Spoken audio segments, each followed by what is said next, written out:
อนนี้รู้สึกว่าป้อมสาวเมยเห็นอีหยังบางอย่าง ที่น่าจะกินได้เพิ่นว่ามันสิลงไปมุดแหน่บ่เชิญเพิ่นเห็นผักขาเขียดพี่น้องโอ้ยผักแบบอยู่บ้านเฮาเลยพี่น้องสบายดีทุกท่านมาพบกันเส้นเก่าเส้นเคยกับคนธรรมดาพาเลาะนะรายการคนธรรมดาพาเลาะเลาะแบบคนธรรมดา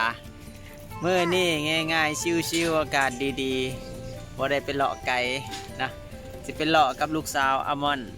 ไปเลาะเบิ่งเดินหญ้าเขียวๆเดินเบสบอลเนาะหรือว่าเดินเตะบาสอ้อมเดินหญ้าเลาะอ้อมเดินหญ้าช่วงนี้ฝนตกใหม่อากาศดี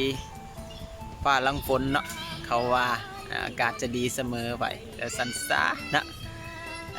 ว่างๆเมื่อนี้ก็เลยพาลูกสาวไปเลาะลูกสาวอามอนฮัลโหลลูกสบายดีเพิ่นดูลอดกล้องต้นนั่นดอกไม้อยู่ตอนนี้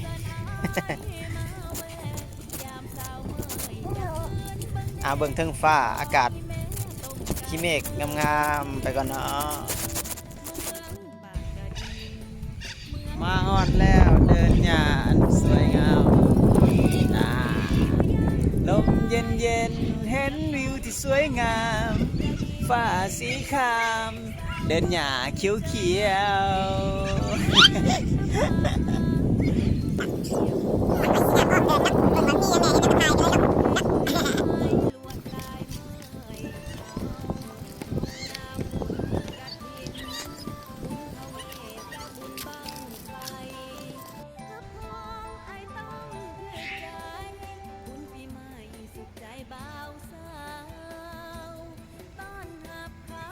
ฮัลโหลม่อนเห็นนกเป็ดบ่ลูกม่อนเห็นนกเป็ดบ่เห็นนกเป็ดบ่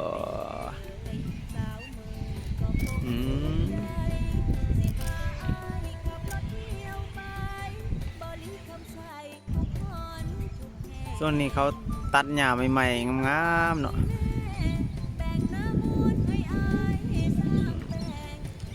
ถือว่าเป็นสวนสาธารณะบ่อนหนึ่งสำหรับคน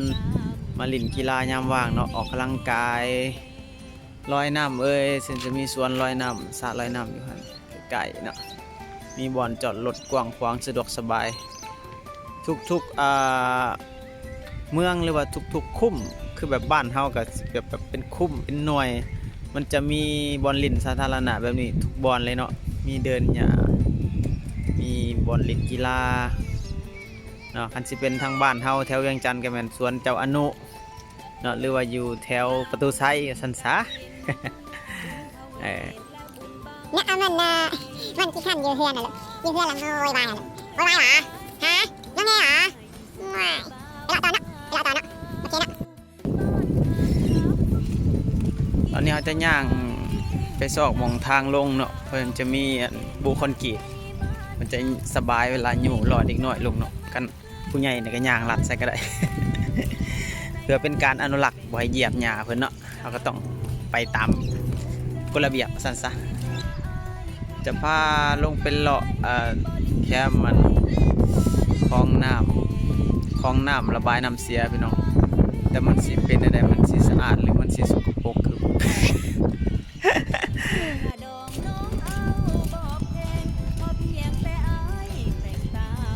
บ่อนย่างคำของน้ำของเมืองนี่งาม ขนาดทางย่างลงของเมืองเลยพี่น้องจะมีขวาขามนั่นเลย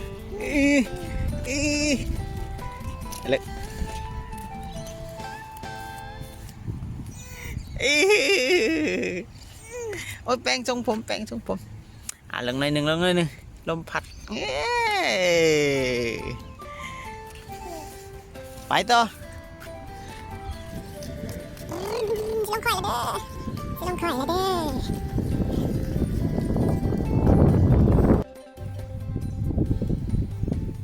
เฮลโล EP นี้ซึ่งเป็นน้องนางสาวอมอนเป็นนางแบบให้เนาะ จ้า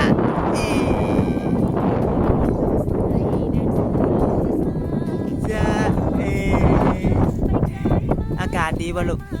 เย็นบ่ลิ้นจะเกิบฮะลูกเห็นบ่ลูกสอดแทรกบรรยากาศหอมๆเนาะพี่น้องย่างมาได้นางแบบเพิ่มพี่น้องได้นางแบบเพิ่มแม่อมอนนำมาพี่น้อง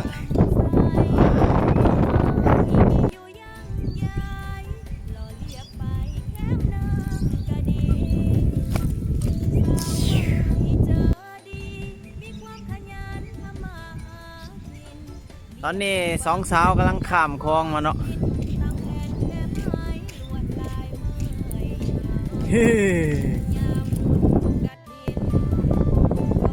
สังเกตเบิ่งคลองน้ำเสียพี่น้องคลองระบายน้ำแต่ว่าคลองน้ำเสียนี่คือใสแถวะ ผมมีกลิ่นเหม็นพี่น้องระบายได้ดีผมมีบ่อนอุดตันนะเอาเบิ่งฝาก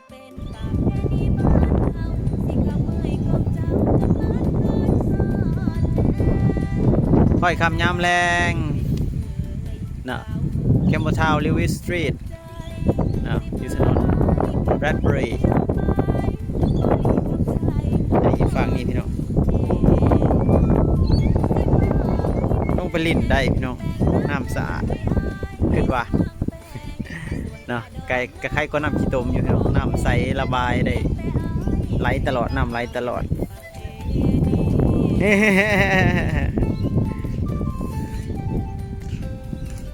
ถามก่อนถ้าเมยมาแต่ใส่ฮะตอนชวนมาคือบ่มาไปเลาะผู้เดียวตอนนี้ผมซื้อกับป้อมสาวเมยเห็นอีหยังบางอย่าง ที่น่าจะกินได้เพิ่นว่ามันสิลงไปหมุดแหน่บ่เชิงเพิ่นเห็นผักขาเขียดพี่น้องโอ้ยผักแบบอยู่บ้านเฮาเลยพี่น้องนั่นแหละคันบ่ออกจากบ้านบ่เห็นด่านแดนไกลพี่น้องคันบ่ออกจากเฮือนก็บ่เห็นผักขาเขียดแสดงว่าได้แนวกินเลยได้พักสุบเลยได้นี่ตอนหน้าหันกระสุบได้หันแต่บุหัวพักยังเคยกินอยู่ใบมนๆนั่นนะคือคล้ายๆกับใบกัมปูกับผสมใส่กันนั่นแหละคันบ่ออกจากบ้านบ่เห็นด่านแดนไกลพี่น้องคันบ่ออกจากเฮือนก็บ่เห็นพักขาเขียดแสดงว่าได้แนวกินเลยได้พักสุบเลยได้นี่ตอนหน้าหันกระสุบได้หันแต่บุหัวพักยังเคยกินอยู่ใบมนๆนั่นนะคือคล้ายๆกับใบกัมปูกับผสมใส่กันอย่าบอกเราเลยเนาะว่าพักศพจะไปตามใจผู้บันไดผู้ท้องต้นหนาผู้แห้งลายเห็นว่าพี่น้องใบมนๆนะนี่แหละแคมน้ำแคมน้องกับคล้ายๆกับบ้านเฮาแหละพี่น้องคันอากาศช่วงนี้เดือนยังเกาะสาวเมยเดือน2เนาะอยู่ออสเตรเลียจะเป็นอากาศดีที่สุดในโลกก็ว่าได้ยามเพิ่นดีว่าซั่นซะช่วงนั้นกินนี่เดือน1แม่นบ่ช่วงไฟไหม้ป่าวังเดือน1ไฟไหม้ป่าพี่น้องอากาศก็บ่ดีแดดก็โอ้ยเกือบว่า50ปลายองศาพุ่นแล้วเอาให้มันพอสุกพอแกงเอ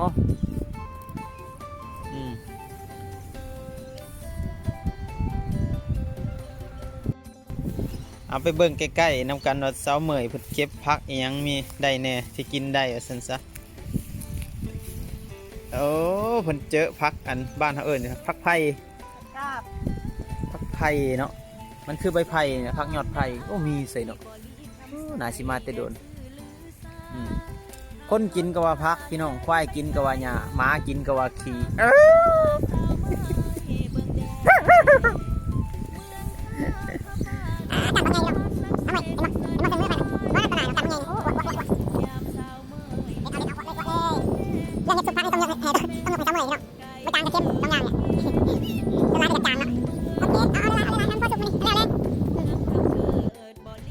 มันเห็นมัมอยู่ชายพูนมัมอยู่พูนมันเห็นมัมเอาปลาสิซูมใกล้ๆเด้อ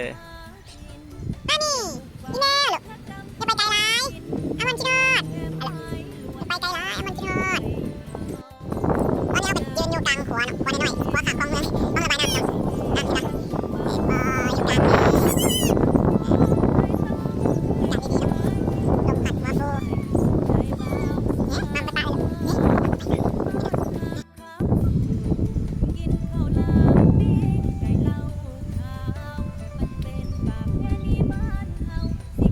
ยะเอในระหว่างที่สาวเมยเก็บพักฮักนอเนาะเบิ่งบริเวณอ้อมหอบต่อเนาะ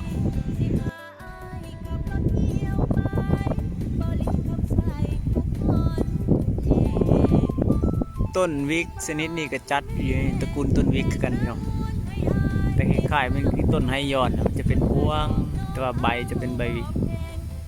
เนาะทั้งสี่แหละใส่ชีวิตอยู่ต่างประเทศมันบ่ได้สะดวกสบายคือที่ท่านผู้ชมบางคนคิดเนาะบางอย่างเขาก็ต้องอัตหิอัตโนนาโถอันใดประหยัดได้เขาก็ประหยัดไปเนาะอันใดที่เขาหาได้เขาก็หาไปแต่ส่วนใหญ่ก็จะซื้อแหละเพราะว่ามันบ่ค่อยมันบ่คือบ้านเฮาได้แบกเสียมเข้าป่าได้ประเทศนี้ถ้าจะหากินอะไรนึงต้องมีใบอนุญาตนะแต่ว่าพักแคมป์มันของเมืองนี่คือสิบ่ต้องใส่ใบอนุญาต เพราะว่ามันเกิดธรรมชาติเนาะ หกหลายเขาก็ตัดถิ่มเนาะฝรั่งคือสิบ่ฮู้กินแล้วเนาะมีแต่คนลาวเฮานี่แหละคนเอเชียเฮานี่แหละแม่นบ่อามันแม่นบ่ฮะนี่ครับพระคมน้อยพุ่นน่ะนั่นบ่ได้เนาะเมื่อวานพระคมน้อยเอ้ยใส่สำนีพอดีแซ่บใส่อุ้ยพอดีแซ่บพระคมน้อยพี่น้องมีผักขาเขียดพระคมอันนี้ยังหลายอยู่พี่น้องนี่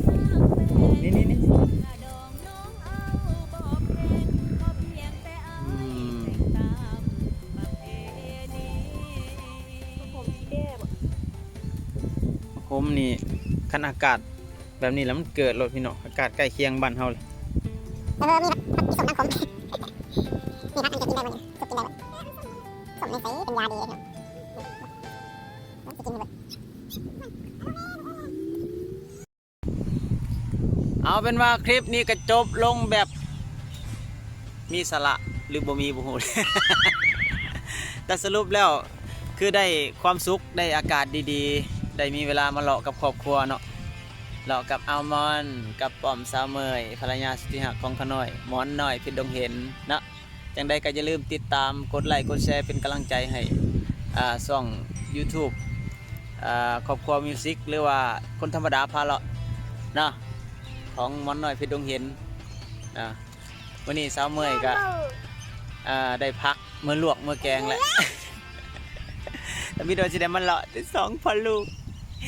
แม่เพิ่นอดใจบ่ได้เห็นเดินหญ้างามๆเห็นผักงามๆนะ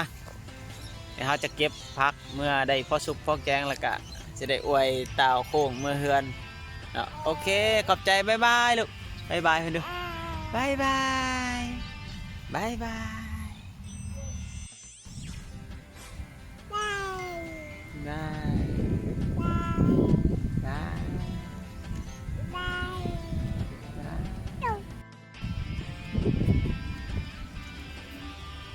แต่ถ้า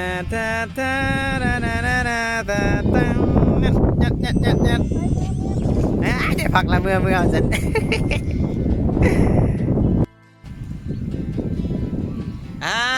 ได้พักแล้วเอาเป็ดมาต้มพ่อมันนี่ นกเป็ดพี่น้องเรื่องคนเด้ก็คือนกเป็ดบ้านเฮาได้เห็นกัน100 เมตรบินตาตีนกเป็ดประเทศนี้คันมีเหงื่อให้มันชอบกินข้าวมือเลยดิเอ้ย